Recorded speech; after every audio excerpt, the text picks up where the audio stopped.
getting your tours, putting tours together. We're booking tours, so we're cold calling and we're putting all this shit together. We call some city in fuck off nowhere like New Brunswick or Nova Scotia, like some small fuck off place. And they let like, do you know Ryan? Tell him to come back. He has a child here. Dude, literally will not say the name, but they're like, oh, you're comedians? Do you know so-and-so? Our fucking manager is having his baby. I was like, no! Yo, welcome back to the Immigrant Section. I'm here today with my boy, Che Durena. You may recognize the man from Ultimate Top 10, Herb, a bunch of shit. I think I fucked it up. He's already laughing. One of Toronto's finest comics. Thank you for coming to Basement, bro. What do you think? Thank you for having me. This is a great setup. It's not bad, right? It is pro, man. You got fucking nice mics, good lights. Like, in terms of podcast setups, this is maybe the most professional I've seen. Right? The tires, people usually talk shit about the tires, but dude, fuck it, man. The tires, the table, but that's just... It works. And the fact that you own 4 tires, that's a sign of wealth. That's the most impressive. You're not looking at how bald they are, right? They're a little bald, but I don't even have 1 tire. And there's rims on them. I have 4. Baby, we're living large here. What's going on, homie? How's COVID for you? Dude, COVID's been good. Like, it's honestly... I've been working like crazy the entire time because there's like a ton of work that used to be just in the States that's getting pushed up here. So, like what? Like what? So commercial work has been good for me. So I've been like booking some consecutive commercials. Things are slowing down right now as we're getting closer to Christmas. I just booked my first fucking commercial of the year, bro. Oh, well, that's good though. Oh, bro, I'm happy as fuck, man. Yo, shout out to everyone out there. Yo, I booked it. I've been complaining about not booking shit. So I booked one, but continue. But so that was flowing really good. And then this other website I've worked with before, Herb. Yeah. So they've been like working me on regular content.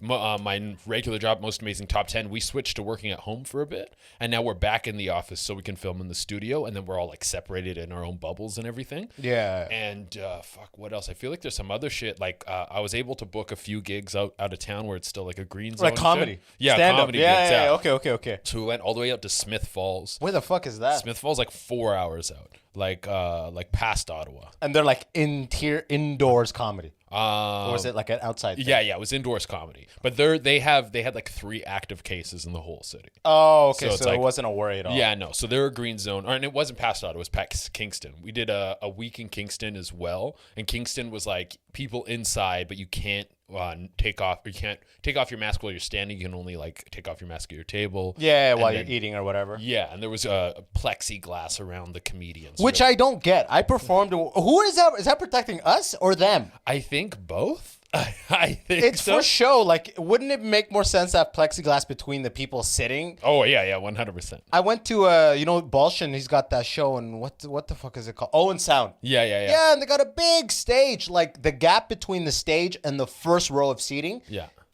Probably 9 feet. Yeah. So it's like, what the fuck is this thing for? Who is this for?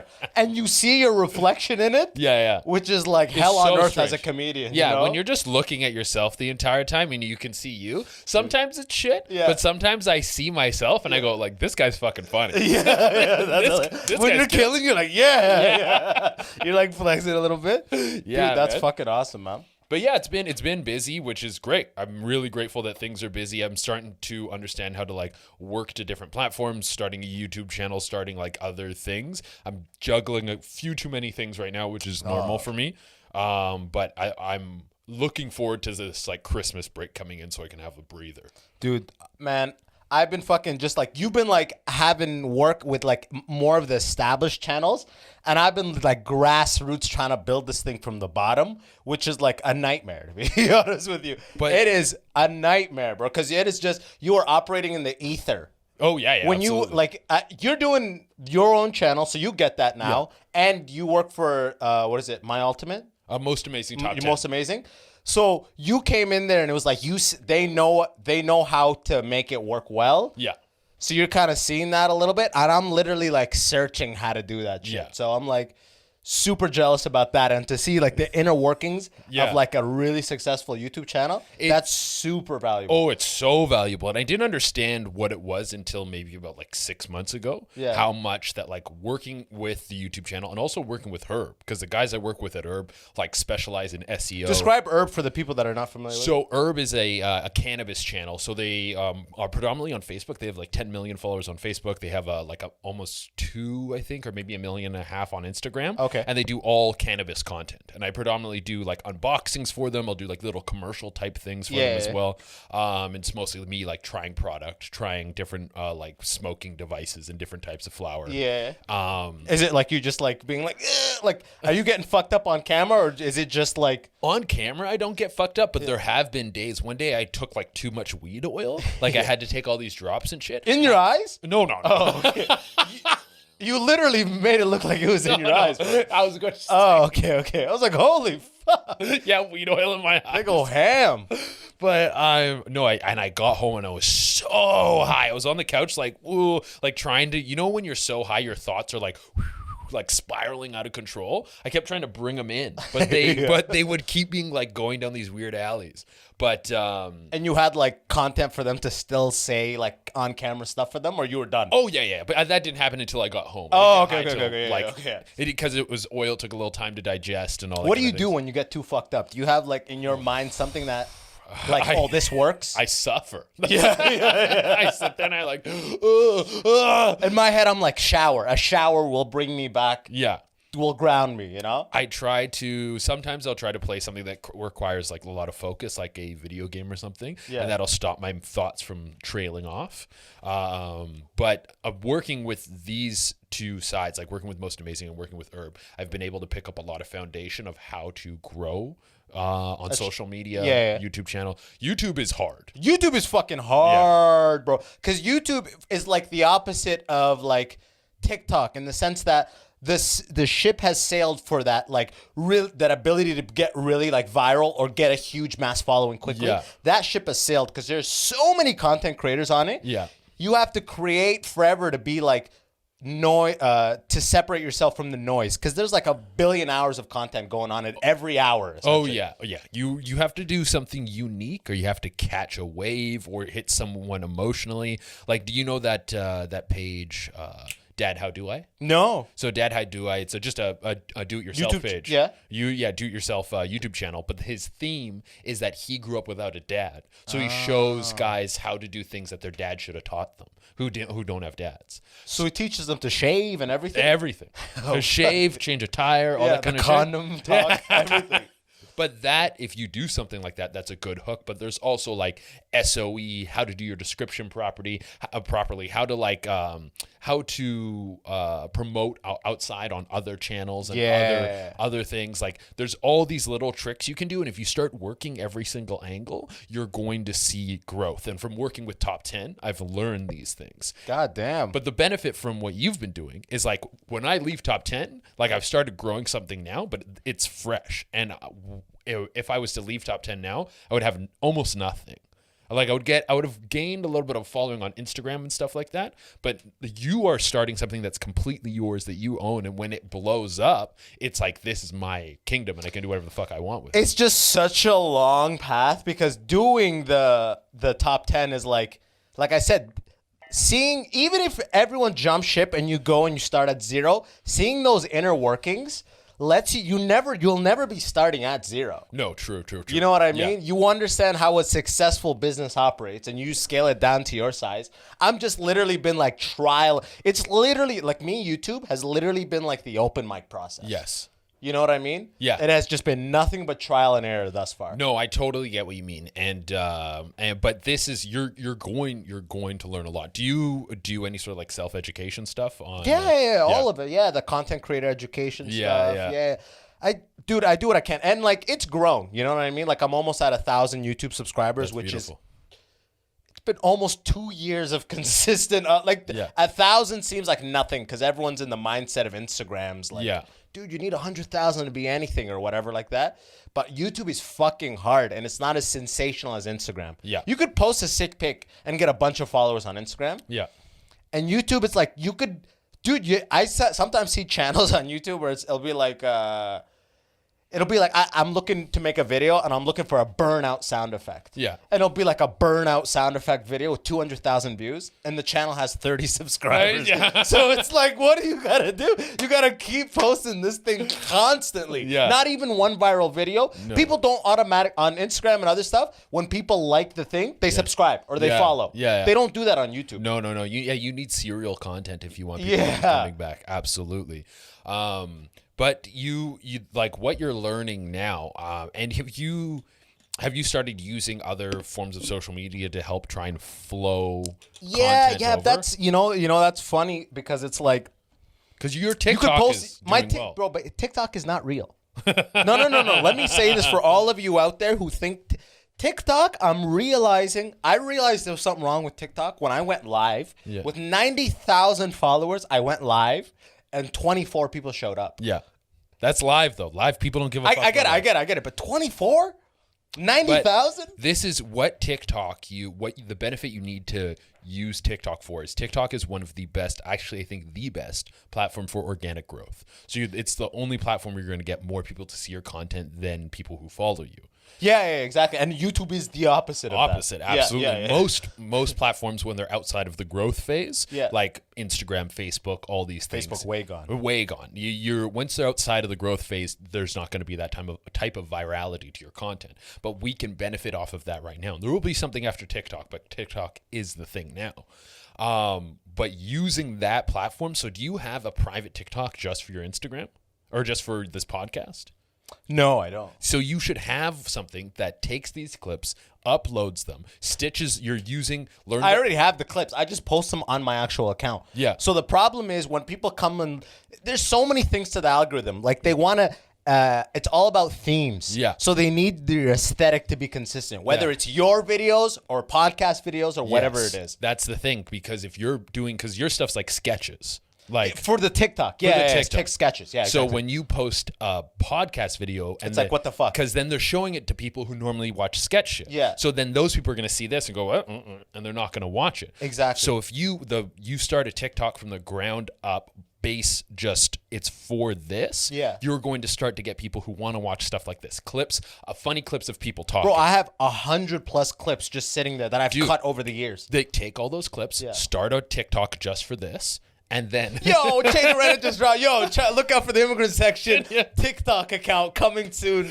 to all you people. Yeah, but seriously though, immediately they just get dismissed. If I try to be like, guys, there's a podcast also I do. No, you want the podcast idea to go viral separately. And if you can, and you can do that. You have the content now. Yeah, start posting. It's literally done. Yeah, it's made. Post like 6 times a day, between like 7 and 10, or like 4 times a day, and just get the best stuff. Use the things that TikTok wants you to do, like the editing tools inside. Figure out which ones they're pushing. Sometimes it's green screen. Right now it's like stitch. You can stitch like someone talking about something, answer it with something from your podcast. And then it's funny, it's relevant, and you're pulling in people off of it. And they're like, he's doing the thing that we want him to use. Put it at the front. Boom. Let him get high numbers so he uses it again. You'll start to get virality off of this, and then people will start to be like, I want to see what this is from. And you'll draw people in. Hell yeah, man. I have the Instagram account for the Immigrant Section. The Immigrant Section. But like we're saying, as far as like the state that TikTok is in, it doesn't really compare with far as like you could put up a thing and it'll just be like 100,000 views for like what? You're like, what? You're like, is this even good? Yeah. You're like, what? I guess it hit something. I don't know. But man, fuck all that, dude. All I'm saying is like because of COVID and not being able to get on stage and not seeing people, and I've like just been getting the benefit. Yeah. So I'm not even like I'm not even interacting with employees or colleagues. I'm just in social media land. I'm losing it, bro. Yeah. You know what I mean? Literally, it's like you're sometimes like in posting this thing and then you go posting that thing and you reply to it and you're like, what the fuck is happening? Yeah, you're like, what am I even doing? What is this content? What's it worth? Like it is sometimes getting too caught up in this social media world is like toxic, and dude, the most. Too much of this dopamine addiction. You start checking your post and without even looking if the content's decent, you're like looking at how many views it got. Yeah. Just the views that like I've talked about this over and over. It's like, it's poison. Yeah. It literally is an addiction. You know what I mean? You want to go see, and the fact that they make the notifications come up in red. You're like just looking for the red, right? Oh, yeah. How many is it? You know, like Absolutely. dude, man, I just want stand up to come back so bad. Me too, man. I really miss stand up. And that is because all this, like, I think this, like, a podcast is something tangible that is you can hold on to and you can keep. But like social media, TikTok, all that kind of stuff, those things are so fleeting. Yo, they're gone with the wind. Gone with the wind. For one, they're at the command of someone you don't even know, a faceless organization that can delete your account at any moment, and you're like, fuck. Then you're really fucked. Yeah, right. And say you grow like 4 or 5, I don't know, 10 million followers on TikTok, and then you're like, oh, you do something scandalous that you maybe pulled out of your past, you even forgot you did. Yeah, and they're like, nope, no, we don't want this. Boom. He's done, canceled. You're canceled, deleted everything. But with stand-up, you have an actual tangible product. If you are a great comedian and people come to see your comedy, even if you do something outrageous, you can still pull people in. Or even if you like say you die on social media, people don't give a fuck about your social media anymore, whatever type of content you're making. If your stand-up is the product that people want, they'll come to you to get it. It's like Kanye, like a Kanye album. Kanye's crazy. Yeah, his album was called I'm Bipolar. Yeah. His album's like I was straight up, I'm insane. Yeah, exactly. Check out track 2. Dude, like, it's so funny. I was actually just thinking about this the other day. Isn't it? Don't you think the comedians who got Me Too during COVID really lucked out? Yeah. They didn't lose any stage. Yeah, right? They Yeah. really lucked out. Yeah. I was thinking about Dalia. I was like, what's Chris D'Elia gonna do in like a year? Oh, I honestly Is his whole career really truly done forever? I think forever done. He did some fucked up. Oh yeah, I read all the shit he did. Like the Chris D'Elia shit is. Yeah. But I mean, dude, I was in line for Louis. Louis got sold out tickets left and right. The shit Louis did isn't as fucked up as the shit Chris did. Really? The shit I read? 100%. Dalia took his cock out, jerked off in the car during a date. The chick dipped. That was one. Another one, the maid came. He opened the door like naked at a hotel. So the Louis stuff, from what I heard, was he would invite girls back to his hotel room, and then he would ask them if he could jerk off in front of them. Yes. And then they would usually say yes. Yeah, apparently. and he would, even though they were kind of like, They were embarrassed for him. Kind of thing. I think one time he blocked the door. I think I heard that. I don't know if that's true. And then apparently he would like call chicks and jerk off. Yeah. Which, how do you lose money over that? He jerked off while I felt him. I heard him stroking. Essentially, it's not the same. Thought of someone doing that is fucking like what? And like another woman being like, "You're very brave. Please continue." But and then he came, and then he came on the number 9. Beep. You know what I mean? Like what? But that stuff, even though it was fucked up, he didn't do anything. He didn't like physically malicious, hurt someone, grab someone. He obviously fucked with some people's heads doing that shit. Absolutely. And like what he did was wrong. But what Chris D'Elia did, I heard Chris D'Elia was like underage girls. So like he was going after girls that were like 16, 17. And then he was also, there was something where the girl was 18. He was like sexting with her. She sent him nudes. He was like, I'll fly you out to LA. She was like, I don't want to go to LA. And then he threatened to share her nudes he's like, I'll post your nudes publicly if you don't come out to LA. And she was like, fuck you. She's like, I don't give a fuck, or whatever she said to him. She didn't go. And then there's another thing. People were saying that he would fuck these girls. He would get nudes from them. Then he would take their nudes and make memes of them and then show them to his friends. Which is It was like that's next level. Fucked up. That's fucked up. It's literally on Photoshop. Yeah, like exactly. Like he had to sit there like whore, you fucking whore. He had to fucking make memes of nudes of girls that like trusted him with this shit. And so Dalia, I think, is done. I don't think Dalia comes back. I was thinking about that. I'm like, does Dalia come back from I all don't this? think so. Because like he was full. All his eggs were in the acting stand-up baskets. Yeah. All of them. And I mean, he was killing it. He was killing it. He was literally killing it. Like, I mean, like, he wasn't my favorite comedian. I respected it. I liked his comedy before he was like really made it. Yeah. Because when I started watching his specials when he really made it, he's just in front of his diehard Yeah, Dalia fans. Yeah. Die hard. He's just doing the same little like dolphin thing. Yeah. And they're dying, right? Yeah. But before, like his Laugh Factory, his improv, and all those videos before he made it were amazing. And he's like an amazing, hilarious comic. Yeah. But it's like, dude, what the fuck does that guy do now? No, nothing. What happens with cancel? This is a new ecosystem Like, now. I think there is going to be different levels of cancel culture, especially in like the coming future when we start to see people sort of resurface. And it's going to be, what is our acceptance level and forgiveness? Yeah. And I feel like there has to be some, because the whole point of this is to right wrongs and to people who've done fucked up things, for them to learn. You can't do fucked up things, and everyone around them to learn that this is not okay behavior. But there are some people who, is there a possibility for redemption? Yeah, there has to be a road to recovery. There has to be. Even if you kill someone manslaughter accidentally, it's like 5 years in prison. Yeah. So would he get his career back in 5 years? Like, is it in 6 years they let him have a third lead role, or like you know what I mean? And slowly he rebuilds Hollywood's trust. Yeah, I don't know, because underage girls, that's really. But fucked I up. don't know if he actually hooked up with underage girls. I don't know if he did. I think heard there was text crying. Yeah, the one thing I saw was like he was texting back and forth with a girl who then said she was 17, and then he was like, "Oh, I'm out," sort of thing, and those texts leaked. I don't know all the specifics on it, but in terms of like when they come back, it also has to do with what kind of redemption are you going to go through. Like, is someone like Chris D'Elia going to go to psychiatric help? Is he going to rehabilitate his life? For the sake of his career, absolutely, dude. Like, but not even just for the sake of his career.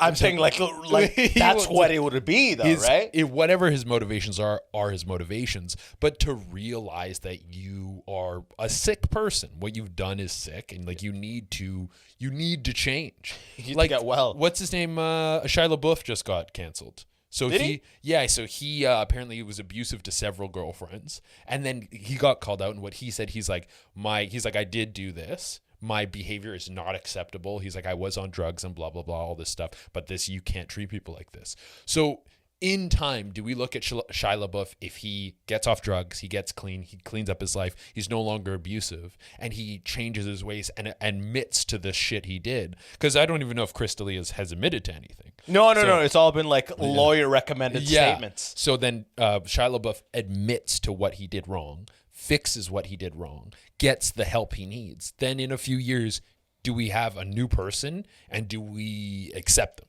I don't know. I don't know what the change is. It's like uncharted territories right now. Absolutely. I think the lesson is you cannot survive a Me Too unless you're massive at the time of it. Look at R. Kelly. I mean, they got him, but how many years? But that's how many Me Too. years? Yeah, I guess he got grandfathered in the old system. Yeah, but it still took him down. There was so much evidence. Oh yeah, because R. Kelly shit is fucked. What R. Kelly did is fucked. Even his lawyers are sweating. Yeah, they're like, this is an impossible case. The R. Kelly shit is fucked. Yeah. But when R. Kelly first got busted, no one gave a fuck. Oh yeah, back then, singer. It didn't matter how fucked up you were. If you go back through history, like even fucking Elvis, didn't Elvis date like a fucking 15? Like all the rock stars had like 15-year-old groupies with them touring with them. Yeah, it was like, what the fuck and is wrong like, with you? It's Mick Jagger. You know what I mean? You're like, no, this is criminal. Yeah, no, they want it. They're here. It's like no. Now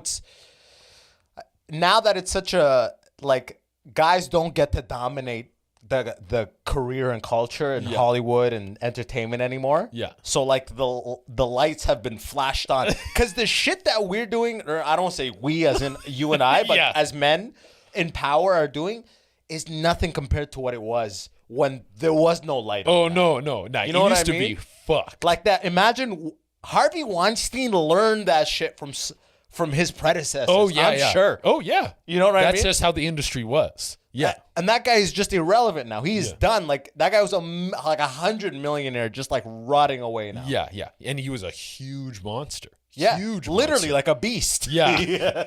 And no, I think that era of like human being is done because you've now washed out the culture too. Because part of it is he did learn that exactly what you said. He learned it from his predecessors. So you come into these industries and there's a standard set of how you treat people. Yeah. And you just learn that and you get absorbed in the corporate culture. And there's no one is stronger than their environment. If you like the fucking every like hustle porn guy, like fucking Tony Robbins kind of dude, it's a true thing where they'll say you are like the 5 people closest to you. Closest to you. Yeah, your 5 Hustle best porn, I friends. like that. Hustle porn, yeah. Yeah, that's what it is. It I know is. exactly what you mean. Yeah, you know exactly what I Gary mean. V. Yeah, like let's go get it, change your life. Post it.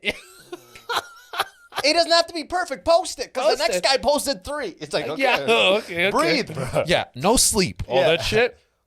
Fucking but they like you come up if you come up in that culture and that's how everyone's acting, not only are you going to start acting like that, but if you don't act like that, they're going to kick you the fuck out.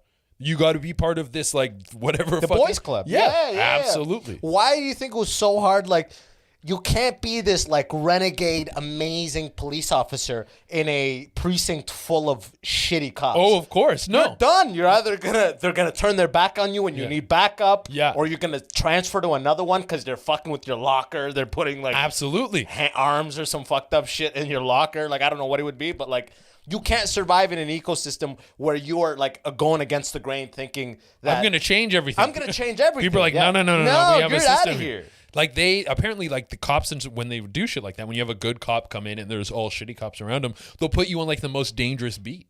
They'll just Yeah, have- for sure. Yeah. So either you like get hurt in the line of duty, Yeah. or learn that I want to get off of this, so I got to play ball. Yeah, absolutely. And I forget who it is. Is it Pittsburgh?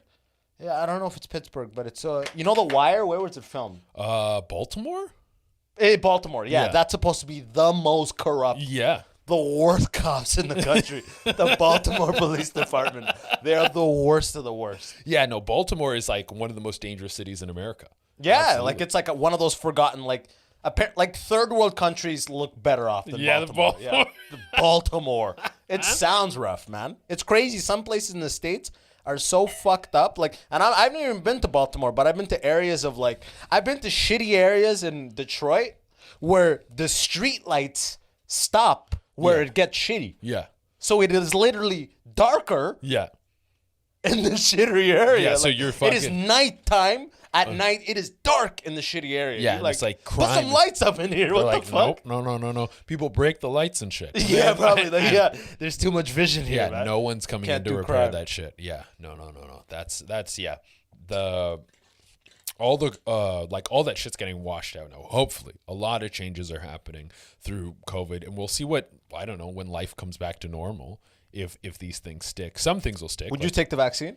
I'm waiting for sure. Yeah? I'm not jumping right on it. Are you gonna jump on it? No. I've been always like, I need someone to have a year under their belt. Yeah. Like, I need a good sample group of 10,000 plus to be a year in, just like, yeah. Yeah, to give you the thumbs Do you see up. the fucked up face thing? Yeah, I did. There's like 4 people who got like it's not permanent. I don't know but- if that's fake. That's could be the. I realize every time I see this on Six Buzz, Yeah. this could be the fakest news. Yeah. This could be the fakest. They just took 4 faces. Yeah. The same faces of being like 4 cerebral palsy people rob a bank. They would use those same Yeah, ones, yeah. 100 different headlines. Yeah. He's like, I don't know, but I'm gonna repost it. No, Six Buzz is not. And then the- Bankus made like 12 videos on it. Oh really? Bankus is going hard. He's like the COVID guy. Oh, is he? Oh yeah, he doesn't. He did. it Ben was- Bankus is he's faster than like he's like something comes out. Yeah, and he's on. He it. has got a thing and it is posted in 1 hour. Yeah. Oh, is he? What is he? Anti-COVID? What is he saying? Oh, it's he's just not making real? fun of every. Oh, all just of makes it, fun all of it every angle. You know. But I don't. Yeah, I don't know where on the vaccine. I'm definitely not rushing out to get it. Yeah. But I am excited for this summer because I think if everything goes right, then we're gonna see some things like clear up in March. We're gonna see like a breather throughout the spring, and then this summer might. I don't think we'll have like stadium shows going on, like rock stars touring, but we might have everything small open, all restaurants, all bars, like Normal capacity. you normal capacity potentially. And if we do, for one, it's going to be a fucking orgy all think? summer. Oh yeah, dude. People are oh, going my to God. jizz. Actually, think about it. I've been thinking like, don't you think there's gonna be like PTSD from people? Like PTSD. Like right now, when people get close, you see how antsy they get? Yeah. A whole year of that, I just don't see like in 6 months, even if they allow it, I feel like people are still going to be weird of like, there's 4 people in the elevator and the door's open and there's 2 people waiting and the law allows it. Yeah. People are going to be like, can you wait for the next one? Like, it's going to be weird for a couple months, I think. At least. We're going to have a hard split is what I think. You're going to get some people who are still afraid, who are still going to be like, I'm taking it safe. I don't want it to be weird. And orgies. And then you're going to have like Wasaga Beach shit. Where people are just like, let's go. Yeah, there's no sand visible from the aerial shot. It's just people and fucking people. Beach mats and shit. I just know I want to just do show after show after show after show after show, and I just want to jizz. That's it. That's what I want my whole summer to be. Bro, jizz is your brand. You know that, right? Literally, Jizz brand. Friday was your thing. I remember. Because jizzing is funny and it's fun. It's true. Everyone watching this, he's right. He's right. Absolutely. He's right. That's a fact. But man, I am so excited at the idea of having shows all week. Yeah, or absolutely. Being able to get on stage all week. Like that now almost seems like another world. So have you felt, because now we have like a big adjustment, all of us have sort of shifted gears in terms of the content we're creating. Now we're going to be going back to doing like a ton of shows, but I'm like, I've got so many things on my plate now that this adjustment is going to be hard to go back to the same grind I was in before. I journal every day. Okay. I journal every day in the morning. I journal and I write some ideas, whatever. I have a 5-idea quota a day. Where I journal and then I write 5 ideas. 3 may be asked, 4 may be asked, 5 may even be asked. I just want to write them, get the fuck out. Yeah. But literally 2 days ago, I was thinking about the idea that the vaccine coming is around the corner. Exactly what you were saying. I thought when spring comes around, COVID will fade out as the season comes in. Mm-hmm. And now it's not even including the idea of the vaccine actually being like pushed out in waves. Mm-hmm. Let's see it is pushed out in waves. It is successful. And the actual heat and the season, everything allows for the numbers to drop down. Mm-hmm. I'm like, what is my balance of content going to be? So let's say I can get up on stage 7 nights a week. Do I want to? Now that I had to shift gears, I went 2 podcasts a week. I do the videos almost like I used to put out videos every day, but I realized it was actually more effective to put out videos like every other day, every third day. Yeah. Because then you're not spamming people's feed. Yeah, absolutely. And you pace yourself. It's a double win to just hold back. You may have it ready, hold back on it. So I'm like, what am I going to do when this all goes back? I'm thinking that before I was so obsessed with this 7-day mentality. Man, you'll never be anything unless you do comedy every night. Yeah. If you're not on stage every night, this isn't for you, right? And I'm like, when the whole shutdown came down and summer came and I actually got up on stage and I realized, I'm funnier. Yeah. Oh, yeah, absolutely. I'm funnier now. Yeah. It's been 5 months I haven't been on stage. I've been making, I don't know how, if it's from content, if it's from the lust to get on stage. I don't know what it is, but I know I'm better. I don't have my material down pat as I did before, but I'm going off the cuff. I'm doing better on stage now than I did before. I 100% agree. I 100% agree with you. The few shows that I've done while we've been in quarantine, we had like that nice fucking week in Kingston. The first time I stepped on stage, mind you, it was very much my audience. It was kind of like fucking bro-y college guys, which are like, I jive with these guys Queens? really well. Yeah. Queens, okay, yeah. But I got on stage, and from hosting with Most Amazing Top 10 and from doing the YouTube stuff, and I think from doing different platforms that are also artistic and require you to take whatever your artistic voice is and put it through them, it helps you refine it more. So when we return back to stand-up, maybe like there's a more clear-cut voice coming through. So like from doing years and years of stand-up and from doing a little bit of like acting improv classes, I've been able to be hosting on Top 10 and understand what my sense of humor is, and then also understand how to think of jokes in the moment and not second guess myself and let my sense of humor flow through the topic. And then when I've got on stage now, I've taken that ability and applied it to stand-up. And I'm like, my presence on stage is so much more genuine. Yeah, that's what it is. It's like I am more me behind that microphone. And trying to figure out what's the video that encapsulates what are the ideas that get my childhood, my life, my point of view across. Once I picked up, and I didn't see it coming. I picked up that mic, and I was just better. Yeah.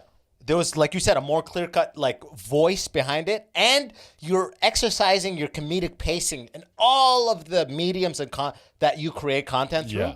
You are doing your pacing. Yeah. Your pacing up lives through all that. Yes. So that when you get back on stage, dude, I was like, okay, so now I have to totally rethink. When we can go back on stage fully, I have to totally rethink, because now I have fans that hit me up from like, yo, you have to come to Qatar. You got to come to Moscow. One guy, you got to come to Moscow. I'm like, yo, give me 10 years. You know what I mean? But like, I'm like, okay, so the reach on the internet is so much further. Yeah. I can't stop putting shit on this when I go back to stage. Yeah. Because I'd be too tunnel vision. Absolutely, yeah. And I'm still learning off of this. So I don't know. I'm thinking on stage at least 5 nights a week, 2 or 3 videos a week, and keep my podcast going is probably how at least that first 6 months will be. That absolutely. You know what I mean? And then understanding how stand-up shifts back into that. Like, I always want stand-up to be the primary because of what we talked about before. It is the product. It's the best. Yeah, it's the best. And it's the most enjoyable. Oh, yeah, absolutely. Without a doubt. It's the most enjoyable. You feel like a fucking rock star on stage when you kill. Yeah.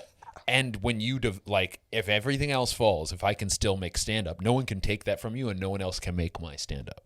So then I can always have something to sell. And it's cheap, man.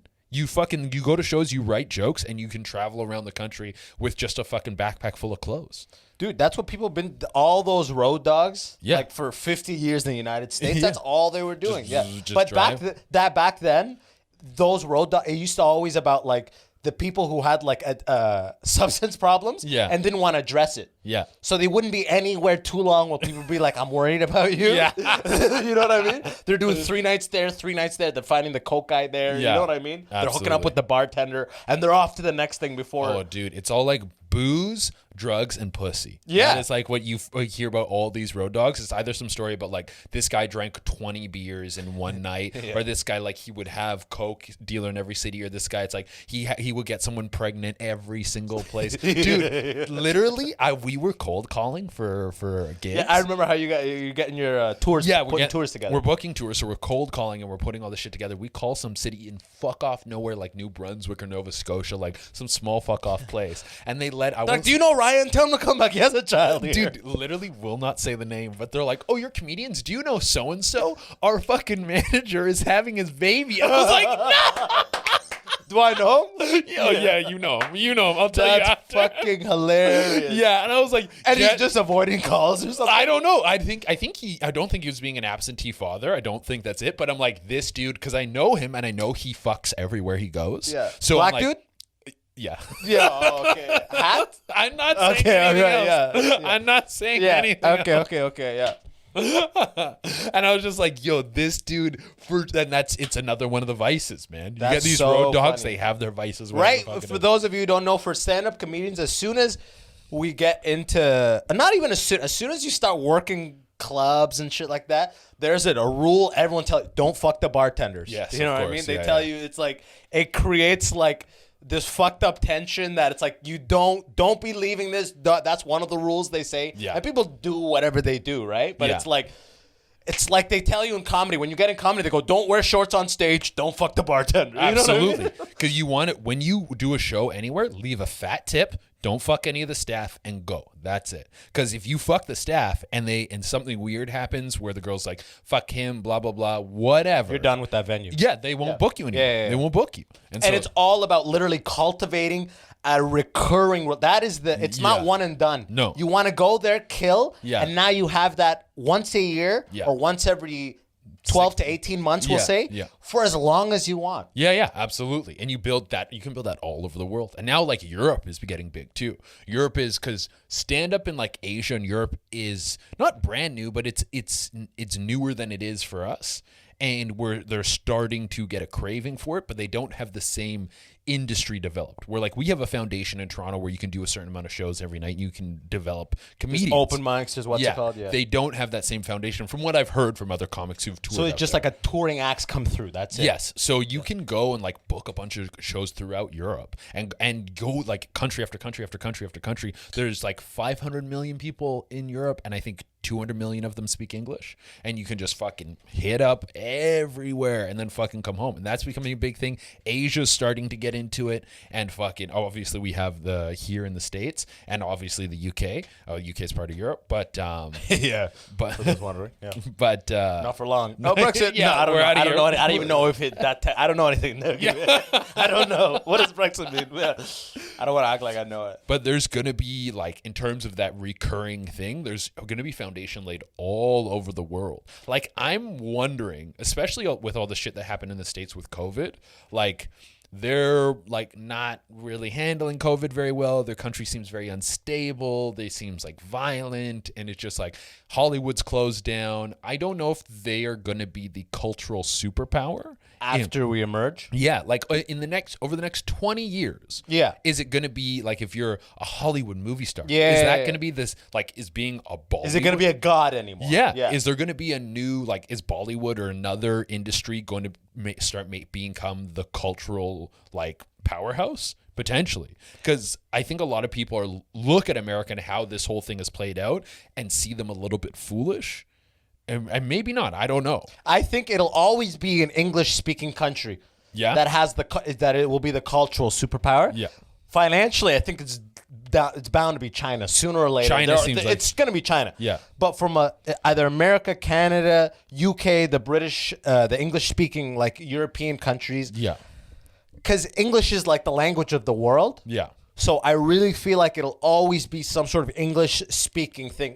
It'll be like the platform will be Netflix. Yeah. Whatever country create, I don't know if Netflix will license their shows, develop their shows in Canada and in America and in Australia. Yeah. And in, like, UK and all these places. But, like, wherever they end up doing it, I almost feel like it's going to not really be a country thing anymore, like Hollywood. Yeah. It's going to be the platform, the mega platform. Yeah.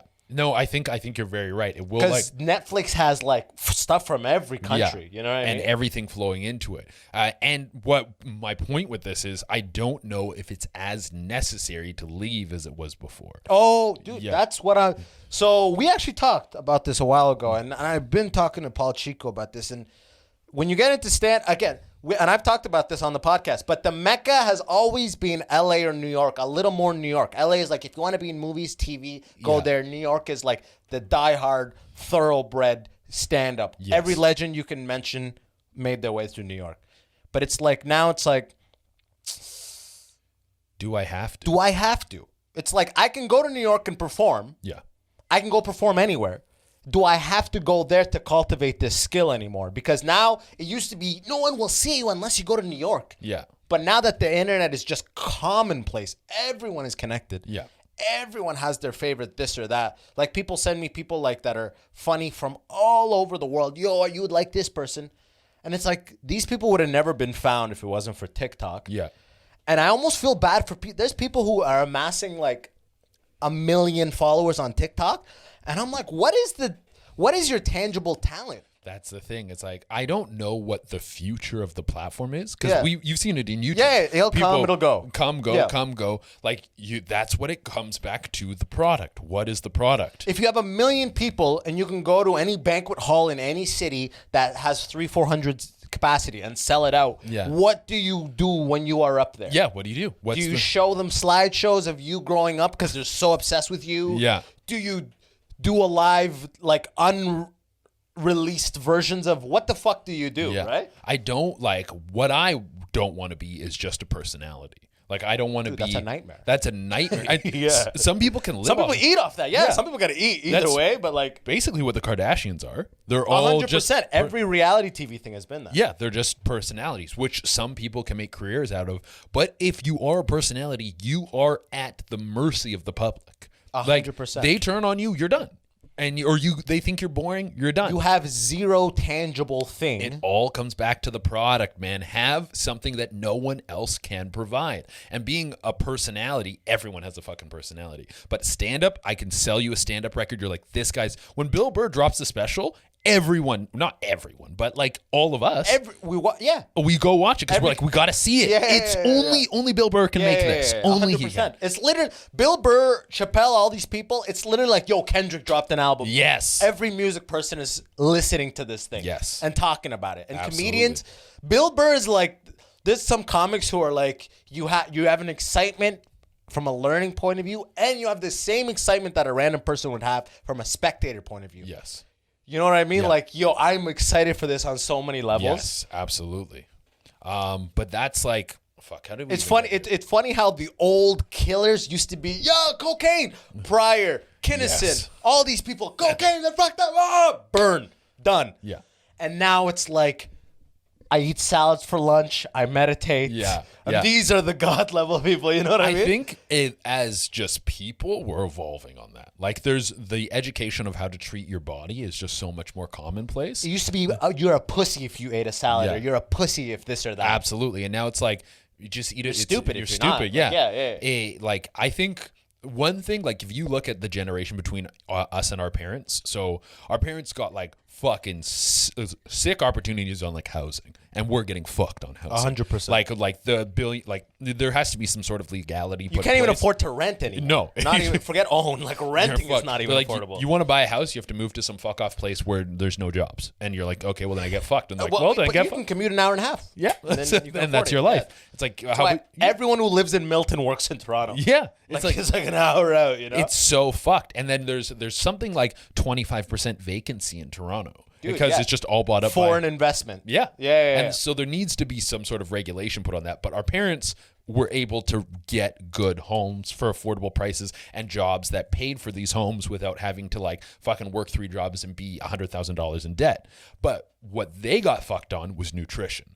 Because they came up in this uneducated era of nutrition. The milk triangle. Oh, yeah, absolutely. Where it's like, drink your milk and bread before sleeping. exactly. Eat grains, fucking drink a bunch of milk, eat a bunch of meat, like veggies, whatever. You need to have veggies on your plate, like microwave dinners, fucking all this stuff was coming up, bags of food, fast food. The growth of all that horrible shit was all our parents' generation, and they didn't know any better. We might be getting fucked on like Wi-Fi. Who the fuck knows? right? This stuff's like cooking our insides right now. But now we know about fucking, what's it called? Like high fructose corn syrup. Yeah, we know about high fructose. We know, what's it called?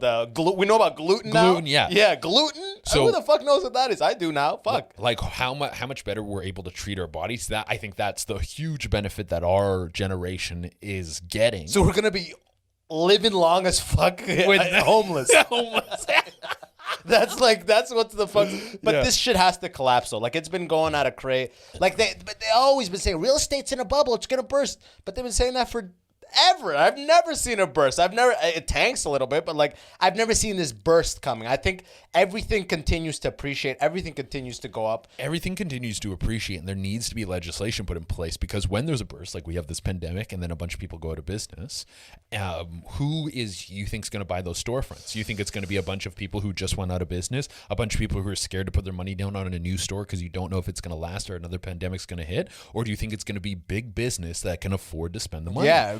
Break the walls down, connect all 4 of these stores, and there's another fucking Best Buy. Yeah, or whatever. exactly. Yeah. And that's what's going to end up happening unless there's something put in place, and unless there's some sort of, I think in Vancouver they did something on housing, and I think they're doing something here with Airbnb, restricting what you can Airbnb. Well, I know in Toronto, just to like avoid, like you got to live here or some shit like that. Yeah. I know in Toronto they put in tariffs. So they said, yo, if you don't live here and are investing and you're trying to buy a condo in Toronto because you know the price will go up, you pay a huge tax. Yeah. But there's always workarounds. So now some Chinese millionaire, he's going to find his cousin's best friend's neighbor who lives there, because you have to have a tax return in the country for you to be able to just like buy it normally. Yeah. So they'll find that guy, give him an extra money, Yeah. and he owns it in his name. So it's like there's always workarounds. There'll be for the rich. workarounds, but as long as you can keep making it harder, it'll it'll at least improve. Because like you said, it's like, dude, even when I first moved to the city, it's like, I forget who's driving me. It's like, dude, like half these buildings are just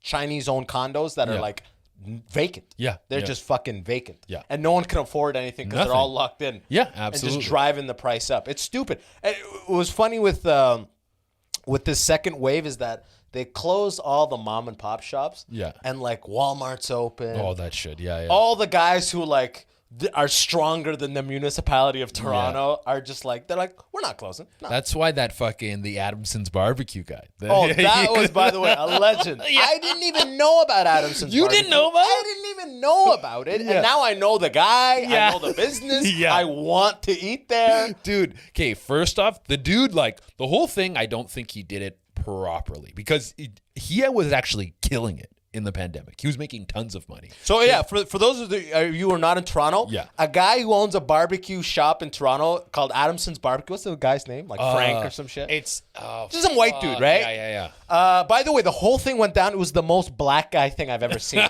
It's a barbecue joint. He refused to close it. He got arrested on camera.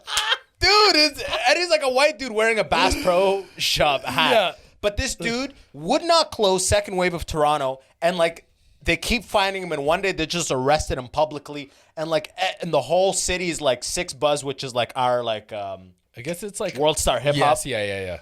Going crazy. This guy's like a fucking messiah, a little bit of like COVID Toronto. Everyone is saying Adamson's Barbecue. I've never even heard of it, and I'm like, that's the most genius marketing. I know him. I know of his business. All I want is to eat their food now. So that guy was actually making a killing before this, before the COVID stuff, or when the COVID stuff was happening, because he was doing deliveries. So he had like, people would buy like just frozen brisket off of him. Because have you ever eaten Adamson's? No, but I love brisket. So Adamson's Barbecue, not everything aside, I don't give a shit what your opinion is on who the dude is or whether or not he should have opened or anything on that shit. The food is fucking amazing. And you can't take that. Even if you go, what he did was wrong. Yeah, you're okay. But the food was fucking unreal. The food was it's undeniable. If we're talking about things that are what the fuck's the word for them? That are necessities in a pandemic, that brisket was a necessity. Yeah. But I don't think the way he went about it was right. Like, I think he could have done it where he was fighting legislation, where maybe he got a bunch of local business owners together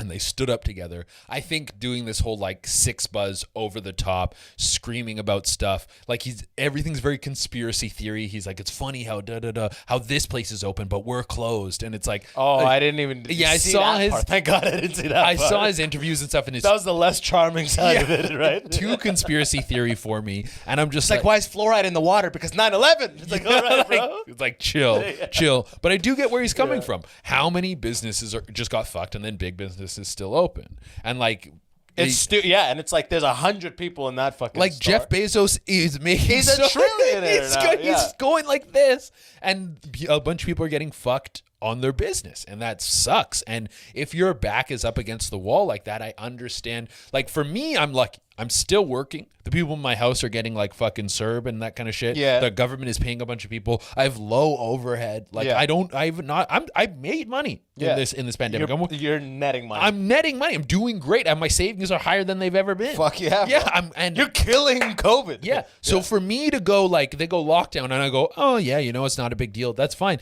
If you have like a family and you're a business and they shut down your business and you go, what the fuck do I do? And they go, here's $2,000 a month. And you go, that's not even enough for like a quarter of my rent. Yeah, like anything. Yeah, I'm feeling for people out there, man. Like, especially those first couple months where people are like, "Yo, this is not enough money. You closed everything down. We're dying." And the business. And every time I walk down the street, there's another for lease sign. Oh yeah.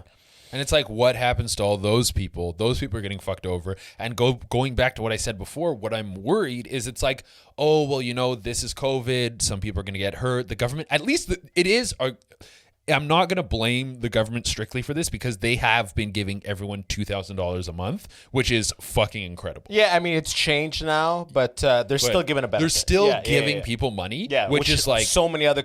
Like, America, apparently, you're waiting forever to get... Like, 6 months and people are waiting for one check. Exactly. So, like, what we've been able to get in Canada is fucking awesome. Shout out to Trudeau.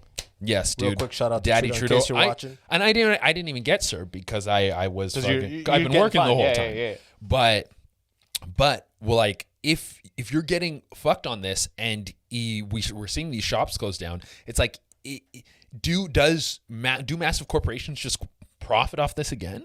which is like, fuck that, man. Fuck that. All these places go out of business, and then it's like, oh, we're going to see fucking Tim Hortons, Taco Bell, fucking Walmart just bashing out all these cool places. Because for one, we're fucking over small business. And two, that's going to make Toronto shit.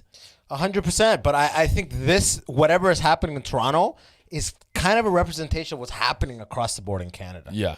I think it's just so clustered here, it looks worse. Yeah. But you're right, man. It's like, I'm afraid that they're gonna end up having like their like really hipster style mom and pop shop opening where the only way they can afford is where like everything is $9. Yeah. It's like a $9 coffee. Yeah. Because there's no other way for them.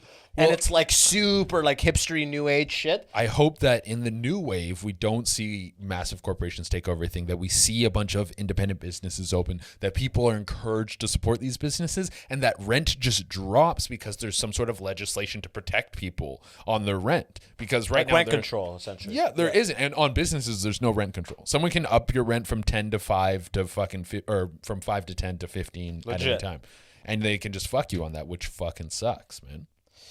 It's a crazy time. I'm like, literally, dude, how funny is this, man? 2019, summer of 2019, I was a brand ambassador working at TIFF, Toronto International Film Festival. Yeah.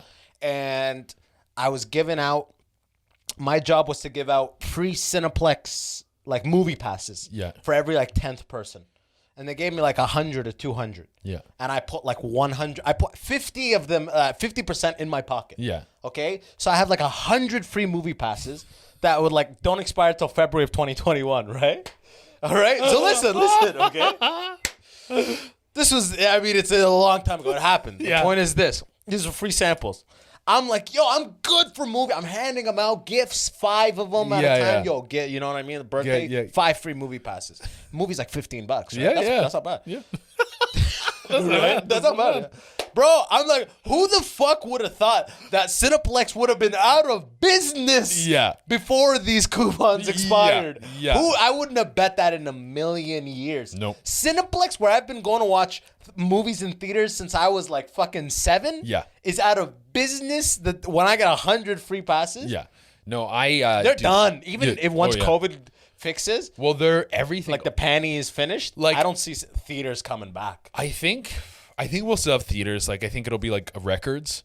Like people still listen to records, and we still have record shops in a way. But records came back though. They did. They kept plummeting when CD sales went up. Yeah. So they like. How do you afford a lease on a fucking Cineplex? I don't. I have no fucking clue. I have no clue. It might just be small theaters and it'll be like $30 a movie, and like wind will blow at you. It's one of those like really interactive theaters where water sprays on you and shit. Like I think because apparently that's what they're doing. Everything's getting switched to like VIP only. You know, VIP where you get big where seats, it's like drinks, you buy booze. So that I'm like, if that's the future, you know what? I'll pick my movies I want to see. I'm fine with that. I'm fine with that. But then kids can't go to theaters anymore. Fuck kids. Fuck the kids. Bro, Toy Story's the shit that takes people to the theaters. Yeah.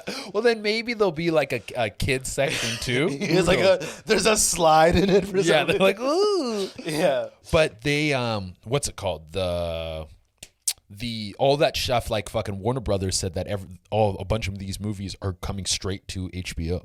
They're just releasing their movies on HBO day and date. So if you want to go to the theater, you can. But a lot of people are just gonna watch it at home. Yeah, I mean that's what I'm saying. Like, especially forget about COVID. Remember when that guy fucking came in and sprayed up the theater when Batman Returns came out? And shit? That shit. I'm like, fuck, man. We're just sitting ducks, and then COVID happens. I'm like, yo, man, that's 2 strikes for the theaters, man. I don't see. Have you driven by a theater, bro? No, it's 4 stories. It's a parking lot of 300 cars. Yeah, it's huge. You're like, what is the monthly lease on that? Yeah, no, it's like $50,000. Like, how is that? That is not sustainable. No. It'll be like,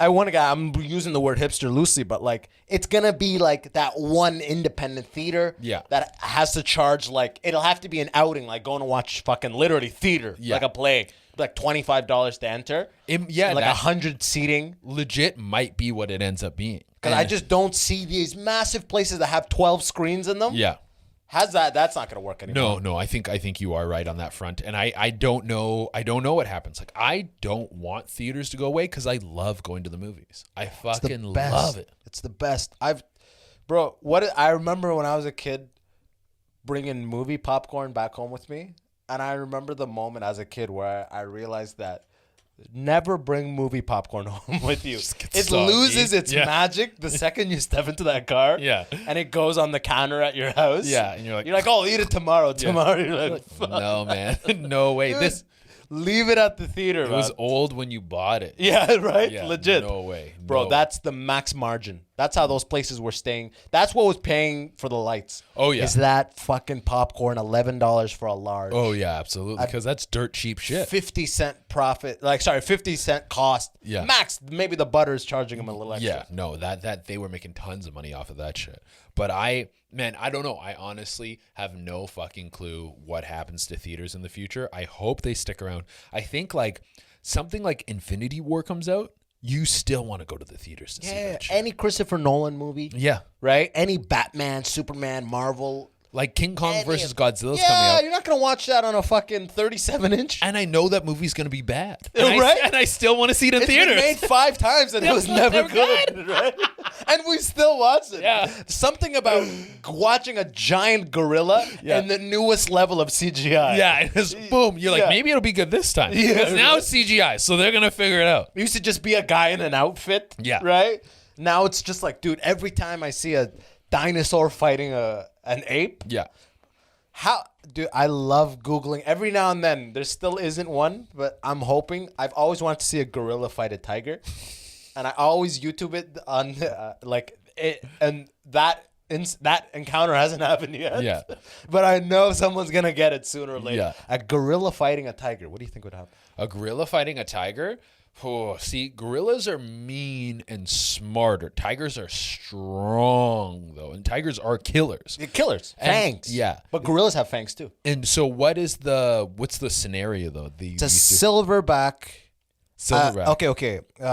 Siberian tiger. Huge. Yeah.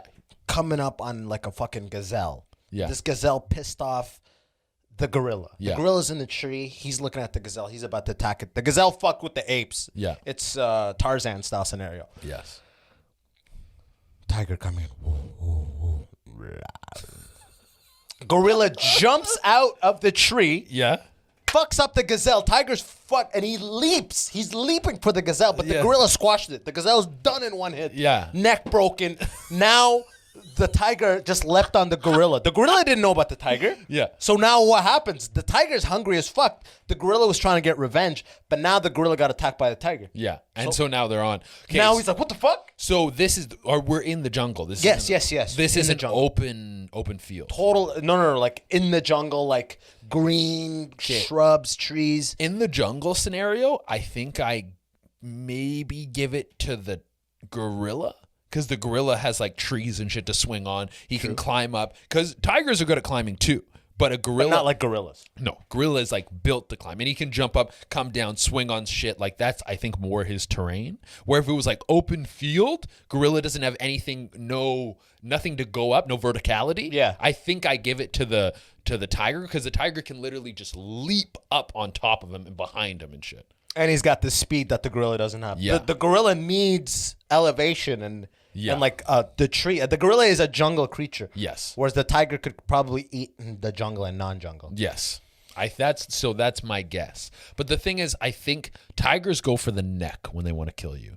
That's like their main thing. That main way they'll attack you. Yeah. And I think even if a tiger bites down on a gorilla's neck, a gorilla will once he gets his hands on the tiger, it's just like boom, like he'll just slam it. Even if he gets his neck ripped, he'll just slam it, beat it, crush its neck in its hands. And he might like die like a day later. Yeah. Okay, it'll be like that Nature's Metal like incident. Yeah, that's the best. Dude, love Nature's Metal. Those guys go. Bro, what's it called? I don't know this, but I remember just from your stand-up. Is your dad African? No, my dad's Haitian. Haitian. Yes. Okay, so South American. No. Is Haitian South America? No, right? Haiti. Haiti? Haitian. Here's the thing about Haitian, all right? No. Haitian. No, Haiti's in the Caribbean. Haiti. So it's like it's the same island as the Dominican. It's literally cut right in half. Yeah. One half's French, one half Spanish. That's Haiti? Yeah. I thought Haiti was down there, like next to Venezuela and shit like You're that. thinking like Chile or some shit. Chile, yeah. Okay, all right, yeah. Yeah, okay, yeah. Okay, that's funny. Yeah, okay, so Haiti is right. Did you ever go there? No, I've never been. What's the language? Is it So Spanish? they speak French and Creole, which is like Creole, like every island you go to, they speak their own. New it's like- Orleans shit. Yeah, it's like, but if you speak New Orleans Creole, you can't speak to Haitians. Like Creole is unique to each island. Oh, so really? like there's like Moroccan Creole. There's like it's like Patois. Okay. It's like they call it like it's like its own language, but it's built off of the local language kind of thing. Exactly. Built off of local language And mixed French with too, some I think. French. Yes. Yeah, Creole's French. So that's kind of the combination, but there's no like set Creole across the world or something.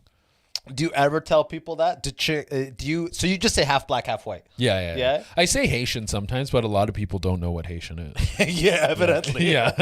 This is supposed to be my thing. Haitian, what is that? again? Haitian. If you're in Montreal Yeah. or Quebec, they know right away because there's tons It's of French. Haitians. Yeah, there's Yeah. so many Haitians over there. Legit, yeah. Did you ever do stand up in Quebec? Oh, yeah, I went absolutely. and did there was like a proper show like run by these two guys I forget in Montreal. It's like the Nubian but over there. I forget what it's called. Oh, is it what's his name? Fuck. Abba and Preach? Yeah, Abba and Preach. Yeah. Yeah. They run the They have show like a there. YouTube channel, Yeah, right? yeah, yeah, That's yeah. fucking killing a channel too. And they had a sick show too. And there was mad Haitians. Yeah. I remember running to mad Haitians. I'm Yeah. just like, they're just like, hey, what's good do for this? And like everyone's dying laughing. Yeah. I'm like, fuck, bro. I wish I do French. Yeah, no, my French isn't good enough to do like stand up in French or anything like that. And I've done gigs in Quebec, but not a ton. I'm big on. Did you ever do Art Loft? Dude, Art Loft, I got a beef with Art Loft. What? No, you got a beef with Art Loft? Me and Sheldrick. Okay, Art Loft is a really known show in Montreal. It's one of the best shows I've ever done. Oh, it's a fuck. The vibe is amazing. Yeah. You've got a DJ at the show. Yeah. It's in an apartment that's high ceiling, like a loft, and couches and everything. And we were supposed to do it. We hit him up. Me and Max show up there. And dude, we show up early, like fucking dweebs before anybody was Yeah. there. And it's loosey goosey from the get go. Yeah, He's yeah. like, yeah, I didn't really. I didn't really promise you guys the thing. We'll see if there's room, and we knew we were fucked. Oh. So, dude, we just sat there. He's like, I already got comics on from Toronto, and I'm like, oh, okay. So who's here tonight? It was Van Dad Carter and Colin Sedaris. Oh my god, that's so funny. So, dude, me and Max are just sitting there, bro. We were sitting on the couch, front seats, because we wanted to be in his face, be like, let us up, bro. Yeah, yeah. But no, it gets trickled in, it gets full. We watch the whole show, and he just dips when the show ends. He Yeah. dips quick because we're just like, we've been there 2 hours. Yeah. Like, Oh man, dude. that sucks. but man, I could tell. I'm like, fuck, this is a great No, show. Art Loft is fire, man. And Art Loft, that is anything where you get a room where it's like everyone is like early 20s to like mid 30s. I'm like, I'm gonna fucking smash this Oh, shit. dude, I'm that's gonna because say- that's your peers, yeah, right? Like performing in front of people where I'm like, I can do a Mario Kart joke and I don't have to explain it. They're Oh, good. Yeah. dude, yeah, I know exactly what you Yeah. mean, man. Like, I have jokes that are about specific. I have a joke that's about Common, the rapper. Yeah. And sometimes I'm in front of audiences where I'm like, I'm not doing that joke. Yeah, no, you guys don't know. That's gonna bomb. I'm gonna have to explain. Fuck that See, shit. Common, he's an intellectual. Yeah, like, dude, no, fuck that shit, man. Yo, but on the podcast, I started recently asking these 3 questions. Okay. Okay. This is in an effort to, how every podcast has their own thing. Yeah, At of the end, course. they do a backflip or something. Yeah. At the end, they sing a song or I don't know what the fuck. But yeah, 3 questions I asked people. First of all, were you beat? And if yes, looking back, was it a good move? Did it work? Or if not, was that a good move? So I wasn't At all? I like. Did your mom raise you, I'm assuming? No, both parents. Yeah? Both parents. Okay, yeah. But like a little bit when I was young, I got like spanked bit. Yeah, tell me about that. Yeah. Like maybe until I was about like 4 or something. Oh, legit. Yeah, like young. And my dad told me that there was one time when he was spanking me and I looked at him the way he looked at his father, because my grandfather You probably beat the shit out of him. was like abusive as fuck. Like he would do fucked up shit, like take a branch off the tree and whip the kids. Oh yeah, that's like standard, by the way. Yeah, like- that's like in the immigrant world, that is standard. He would, so the whole thing, he like stripped them naked. old swipe and slip. Yeah, take the branch off, and like even when like their girls are getting older to developing, still strip them naked, beat them. Oh fuck, like humiliation tactics. Yeah, and like my dad had a scar on the side of his face because either my dad or his uncle, because his mom grabbed a coat hanger and whipped it, and it caught them in the fucking side of the face. Like they got beat a lot. Even my dad now goes to therapy with other men who like some of them are cops, some of them are different things that have gone through abuse in their life. And he's like, I'm an older man now, and I forever, you push that down, but I didn't understand that I was being abused. And so my dad has like come to terms with that now. God damn. Yeah, and he's seeing the change in his personality and his understanding of his Has past. it changed him? Oh, huge, man. Huge. He's What's like the before after? So he was, I guess, more machismo before, and he's like more peaceful now. Oh fuck. Much more peaceful. But so he told me when he was spanking me once, and I looked at him the way he looked at his dad, and he's like, I'm never gonna hit this kid again. Wow, that's beautiful. That's probably why my dad never made eye contact when he hit me. You know what I mean?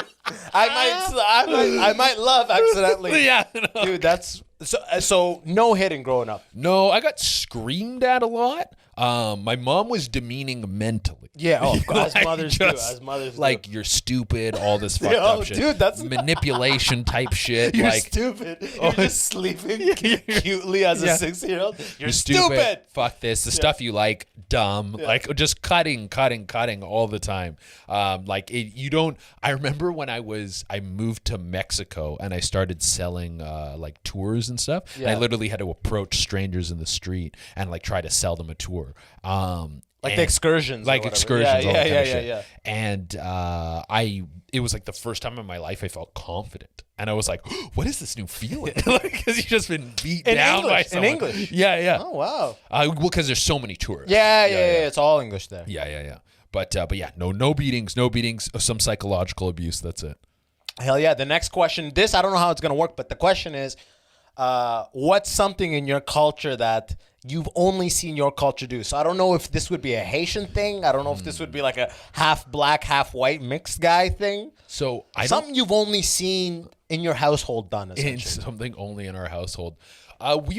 So there's like a couple things. Like if I'm thinking like an only Haitian thing, I don't know how this question gears to you, but let's just go with it. So there was like when we would have Haitian family over, at least once per night, there would be a violent argument, like a violent screaming match. Scary? Yeah, like people are up screaming in each other's face, like about soccer or politics or some bullshit. Yeah. Like violent. Like this is like if fists are gonna fly. Like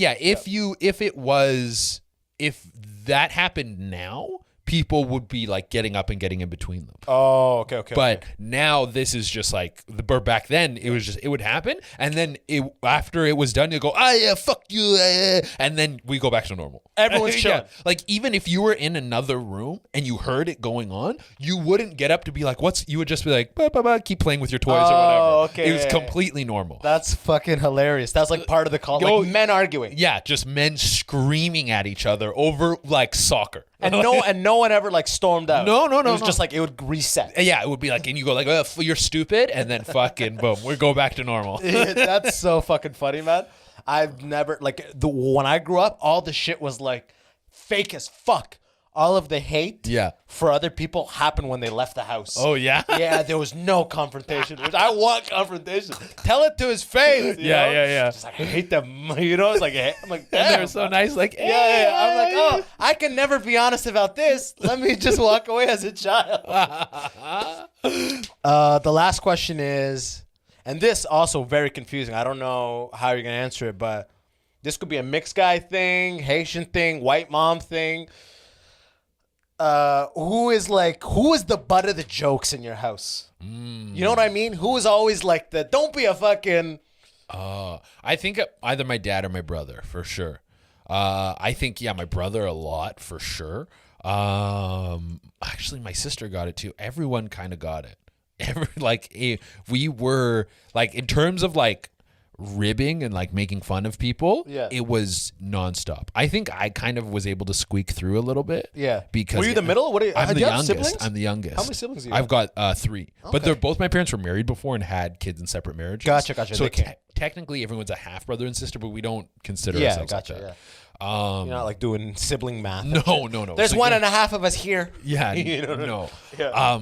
So like in the like. I think everyone would like, cause if I say my dad and my brother, I'm like, no, but my sister got it super hard. My mom would get it too. Like everyone would get it. I would get it. We were like if you fuck up, you're getting shot. You're getting shot. People will laugh in your face. Yeah. Yeah. Like anything, like you fall off of a chair or something, or like you're balancing, you hurt yourself, laugh in your fucking face. My mom broke her ankle. Yeah. And like she was like sliding. She literally like was going like trying to step down into this ditch and back up on the sidewalk, and she slid down, her ankle snapped. And we're like, oh, you weak bone bitch. Like we went off and like, roasted her when she was like, no, but seriously, someone called 911. yeah. like we made fun of her so hard for breaking her ankle. And like that is like a center point. Sometimes I'll be hanging out with other people. This like goes back to your previous point too, of like what's something from your family. Like people getting hurt and in serious pain is something all of us enjoy. Everyone in my family. And when I'll express that to people, and sometimes people are like, that's not okay. That's not right, Chad. And I'm like, is it wrong? And then I'll show my sister a video of a guy like slipping in the snow, and he's like, and she's like, ah, and I'm like, okay, I'm back.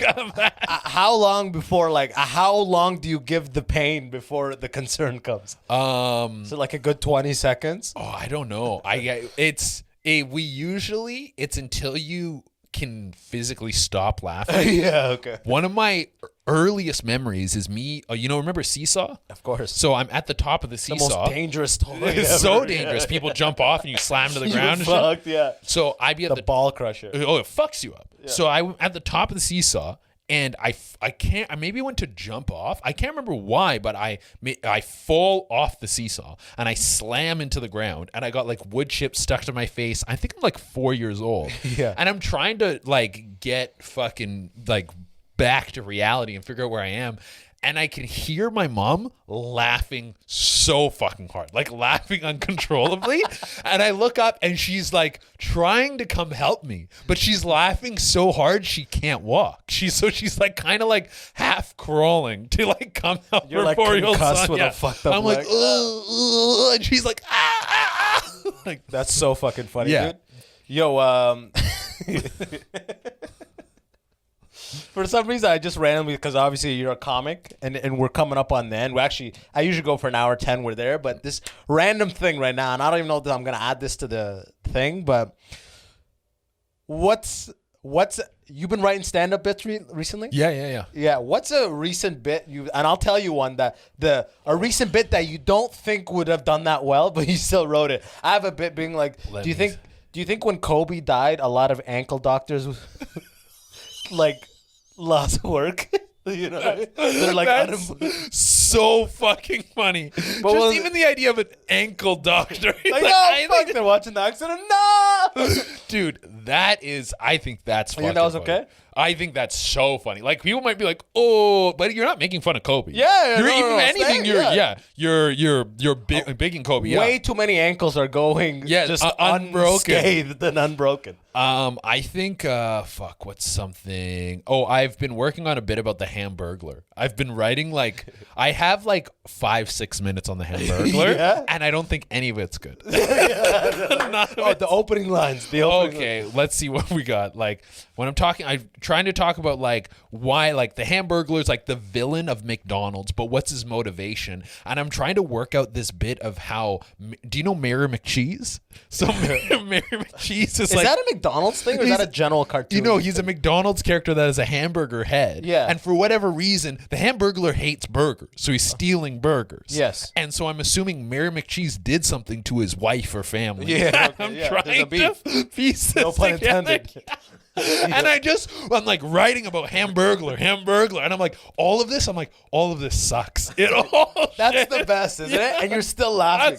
That's the best part about comedy, man. But I need to sell it. I want like a 10-minute deep, thoughtful Hamburglar bit that people like clap at the end, but it's gonna be work. Isn't that to the best make when it. someone when you finally 6 months down the road, Yeah. it's together and someone at the end of the show goes, dude, I love that Hamburglar. Yes.